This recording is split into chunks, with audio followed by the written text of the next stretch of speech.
Kodavalur circle పరిధిలోని Vedavaluru Kodavalur police station పరిధిలో ప్రజలందరికీ కూడా విజ్ఞప్తి, ముఖ్యంగా విద్యార్థులకి ఇప్పుడు సమ్మర్ వెకేషన్ హాలిడేస్ ఇవ్వడం వల్ల అందరూ కూడా ఇంటి దగ్గరే ఉంటారు. చిన్నపిల్లల దగ్గర నుంచి అప్ టు డిగ్రీ చదివేవారు కూడా. తల్లిదండ్రులు ఎట్టి పరిస్థితుల్లో కూడా చిన్నపిల్లల్ని కేర్ తీసుకోవాల్సిందిగా విజ్ఞప్తి చేస్తున్నాం.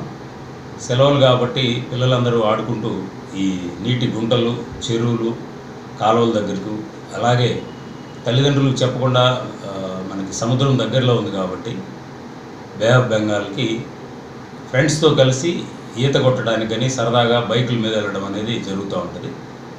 అట్లా వెళ్ళడం వల్ల ఏమవుతుందంటే ఈత రాని వాళ్ళు ఈత వచ్చిన వాళ్ళతో పాటు వెళ్తూ ఉంటారు ఈతకని.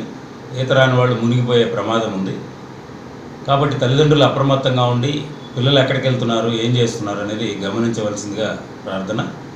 అలాగే మైనర్లకు, అంటే చిన్నపిల్లలు 7th 8th చదివే పిల్లలకు, 10th క్లాస్ పిల్లలకు కూడా తల్లిదండ్రులు బైక్ డ్రైవింగ్ని అలౌ చేస్తున్నారు.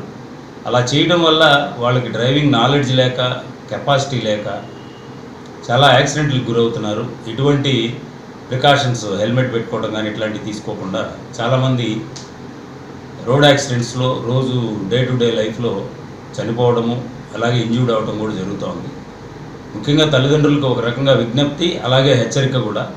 ఎట్టి పరిస్థితుల్లో కూడా మైనర్లకు బైకులు కానీ కార్లు కానీ ఇచ్చి పంపొద్దు. అట్లా ఏదైనా పంపిణీ ఆడల యాక్సిడెంట్లు జరిగితే ఆ కేసులో మైనర్లతో పాటు తల్లిదండ్రుల మీద కూడా చట్టపరమైన చర్యలు తీసుకోవడం అవుతుంది. కాబట్టి ఈ జాగ్రత్తలు పాటించి ఎట్టి పరిస్థితుల్లో కూడా మైనర్కి వెహికల్స్ ఇవ్వద్దని చెప్పేసి తల్లిదండ్రులను హెచ్చరిస్తారు.